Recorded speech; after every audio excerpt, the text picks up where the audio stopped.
Have you ever been in a situation in real life, even if it like ended up not being that serious, where like you really got to see who you are on the inside when like faced with adversity? Oh my God. Like I was in this situation one time, and it wasn't like, I'll give you my story because it's actually like not all that serious at the end of the day. Okay. But we were on the subway. We were going to see Death from Above, and we're just riding the subway. It was like, we had like 11 stops to go, so you're just kind of zoning in and out, right?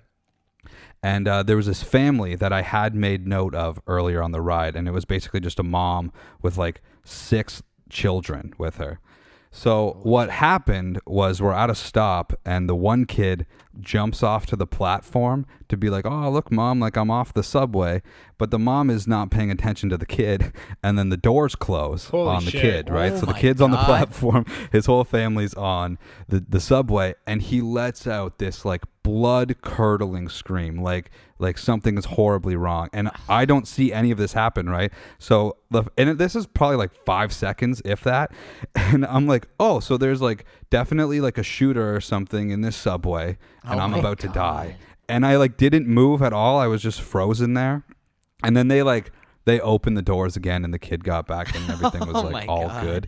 But then afterwards, I was like, oh, that's fucking terrifying, because I, for a minute there, thought I was like dead, and I did nothing about it. I didn't try to run. I didn't do like anything. I just froze in time. Oh my God. That is exactly what I would do. Yeah. Like literally, I don't know if I've ever been in like,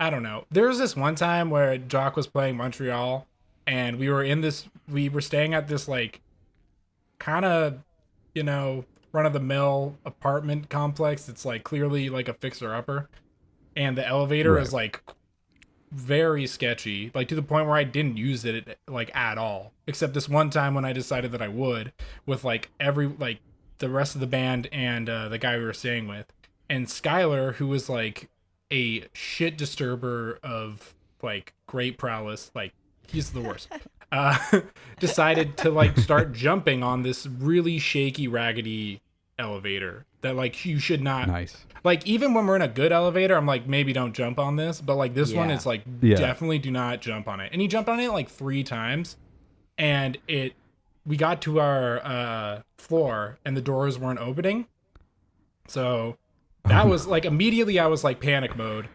Yeah. And we tried to hit the emergency button, didn't work. God. All the lights shut off. Oh God. And the instructions that were on the wall that said what to do in case of an emergency were in French, so we couldn't read them. And I like immediately, wonderful. I like literally dropped to the floor and like was in the fetal position and like rocking like myself in a corner. Oh my God. I was like so panicked, even though it wasn't really that big of a deal. I totally just like, the claustrophobia hit in, and I freaked the fuck out in that scenario. But there have been other moments in my life, mostly on like highways in winter, where it's like we're probably gonna die tonight, and I'm just like, what the fuck ever. I'm just like, that's I'm like, oh, who cares? I hate that feeling so much. Like I was thinking the same thing, where it's like my situations would all be in cars, usually on a highway. The one that immediately came to mind. I was in like my first high school band called Dead Rock at the time. What a terrible fucking name that is. That's a great name. What are you talking about? Dead Rock. Yeah. It's like counterproductive. Our genre, we're saying that our genre ceases to exist. But anyway. Ugh. What the fuck?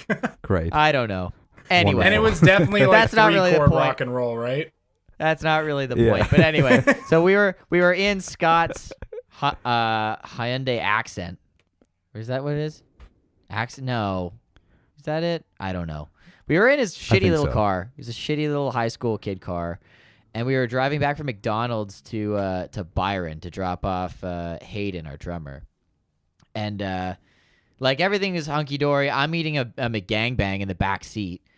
And then we start seeing headlights. Like we were driving down, what is it, Wonderland? And there's a median and everything, right? It's like 4 lanes with a median in the middle. So there's 2 lanes on our side. And dude, there's a car coming towards us on the wrong side of the fucking median. Oh, I've heard this story. Oh my God. Yeah, and like we swerved, managed to get around him, but I mean, like, I don't know what. Like, if I was in the driver's seat, I might have killed us, for sure. Like, it's like, do you swerve in that situation? Because then, like, what if they swerve the same way? You know? Yeah.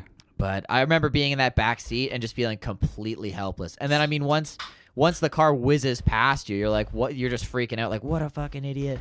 But I mean, yeah. what do you do in that situation?